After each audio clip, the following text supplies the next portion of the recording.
कैसे हो आप सब। तो आज मैं अपनी चैनल का एक नया वीडियो अपलोड करने वाला था, जो मैं सुबह सोच रहा था, क्योंकि आज मेरी एग्ज़ाम्स भी ख़त्म हो गई है कॉलेज की एंड सब कुछ। तो मैं सोच रहा था एक नया वीडियो अपलोड करने के लिए। तो मैं अपनी मम्मी से इसके बारे में बात कर रहा था और उन्होंने मुझे कुछ समझाया, जो मैं आपके साथ भी शेयर करना चाहता हूँ, लेकिन मैं ये अपने अंदाज में करूँगा। तो मेरी माँ ने एक बात करी बड़ी शयानी।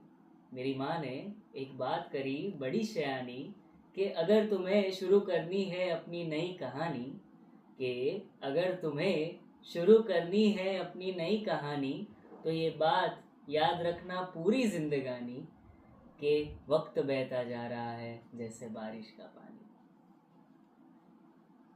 तो मेरी मम्मी इससे मुझे समझाना चाह रही थी कि जो ज़िंदगी है उसमें हमेशा ये याद रखना चाहिए कि वक्त जो है वो किसी के लिए रुकता नहीं है, वो हमेशा चलता ही जाता है और हमें भी उसके साथ साथ चलना होता है, उसका इंतज़ार कोई नहीं कर सकता।